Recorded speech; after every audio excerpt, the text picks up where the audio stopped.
नमस्कार, आप देख रहे हैं 24 समय न्यूज। सूरत में लोन देने के बहाने लोगों के पास से लोन चार्ज के नाम पर ठगी करने वाले कॉल सेंटर का सूरत साइबर क्राइम पुलिस ने किया पर्दाफाश। सूरत शहर साइबर क्राइम पुलिस को गुप्त सूचना द्वारा पता चला कि Praveen Chauhan LA citadel complex CNG petrol pump के पास पर्वत पाटिया दूसरे मंजिल पर कार्यालय संख्या नंबर 207 ईपीआईसी फाइनेंशियल सर्विस के नाम से एक कार्यालय चला रहा है, जिसमें बिना किसी आय प्रमाण के इंटरनेट के माध्यम से विभिन्न ग्राहकों को 5,000 रुपये से लेकर 5 लाख रुपए तक के ऑनलाइन ऋण उपलब्ध कराने के नाम पर कॉल सेंटर चलाकर धोखाधड़ी कर रहा था। विभिन्न ऑनलाइन ऋणों के नाम पर वह प्रोसेसिंग फीस के रूप में 799 रुपये से 999 रुपये तक की राशि वसूल किया जा रहा था और ग्राहकों को ऋण प्रदान नहीं किया जा रहा था। पुलिस उपायुक्त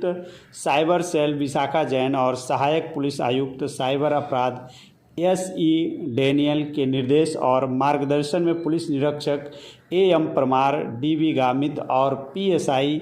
एसए पवार ने अपनी टीम के साथ उपरोक्त कॉल सेंटर पर छापा मारा, जहां पर एक संचालक सहित 6 टेलीकॉलर्स को पकड़ा गया। पुलिस ने एक आरोपी को वांछित घोषित किया है, साथ ही 3 मोबाइल फ़ोन जिसकी कीमत 25,000 रुपये, एक लैपटॉप जिसकी कीमत 30,000 रुपये, अलग अलग नोटबुक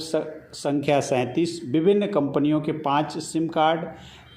कई दस्तावेज जब्त किए गए जिनकी कुल कीमत 55,000 रुपये आंकी गई है। साथ ही साइबर क्राइम पुलिस द्वारा सुझाव दिया गया कि केवल आरबीआई द्वारा अनुमोदित एप्लीकेशन ही डाउनलोड करें और सोशल मीडिया पर बताए जा रहे किसी भी प्रलोभन पर भरोसा ना करें और ज़रूरत पड़ने पर साइबर पुलिस स्टेशन के मोबाइल नंबर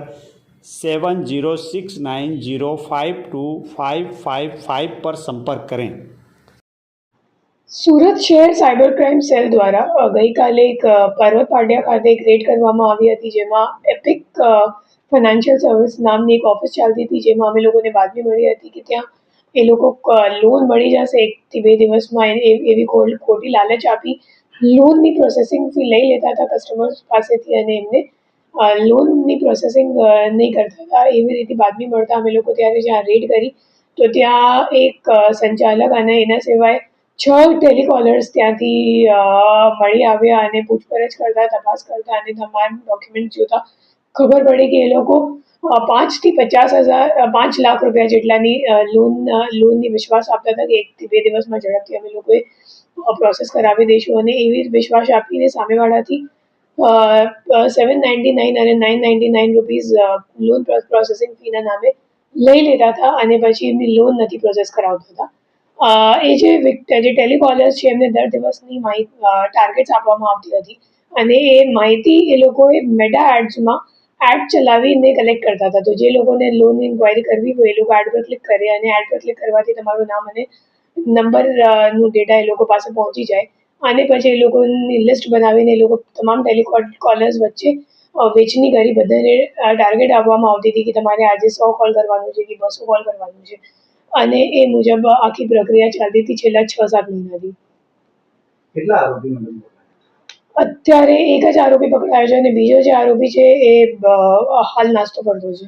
જે આરોપી છે એનું શું રોલ છે? બેઝિકલી જે આરોપી છે એ અગાઉ એક જગ્યા કામ કરેલું છે અને એને ખબર પડી ગઈ કે કેવી રીતે मतलब एक लोन एजेंट तरीके काम चालू है हाल मार्केट में, तो एमने एम लाग्यो कि हूँ लोन एजेंट तरीके काम करी लूँ અને 799 અને 999 જેટલી નાની રકમ માટે કોઈ સાયબર ક્રાઇમ કમ્પ્લેન્ટ કરવા વાળું નથી, એટલે પછી એમને એમ લાગ્યો કે હું ઓનલાઈન કસ્ટમર્સનો ડેટા માહિતી લઈને પછી એમને ચીટિંગ કરીને એમના પાસેથી આપણે લોન પ્રોસેસિંગ ફીના નામે પૈસા લઈ લઈશું। કેટલા પૈસાના લોકો લીધા હતા? એ લોકો 799 999 મુજબ અને જે ટેલિકોલર સાથે વાતચીત થઈ તો એમાં દર દિવસનું તમે સમજી શકો 20 થી 30 જેટલા માણસો કન્વર્ટ થઈ જતા હતા કે લોન પ્રોસેસિંગ ફી આપવા માટે રાજી થઈ જતા હતા અને એ મુજબ આપણે અંદાજે અમે લોકોને લાગે છે કે 10 લાખ રૂપિયા જેટલાનું એમને છેતરપિંડી કરીએ છીએ। કેટલા સુધી લોકો સાથે લોનની છેતરપિંડી કરી ચૂક્યો છે? મહિનાનું એમ લાગે છે કે 600 થી 700 જેટલા વિક્ટિમ્સ થઈ શકશે, તો અત્યાર સુધીમાં 3,000 જેટલા થશે, 3,000 સાડા 3,000। કેટલા સમયથી ચાલતું? છ મહિનાનું તો કન્ફર્મ થઈ ગયું છે કે 6 મહિનાથી ચાલે જ છે. त्या लोकની પાસેથી નંબર કેવી રીતના કલેક્ટ કરતા હતા? મેટા એડ્સ પર એડ ચલાવતા હતા અને જેને લોન જોતું હોય એ લોકો એડ પર ક્લિક કરે તો એમનું નામ અને મોબાઈલ નંબર એમને મળી જાય. પછી એ મોબાઈલ નંબર આધારે એ લોકો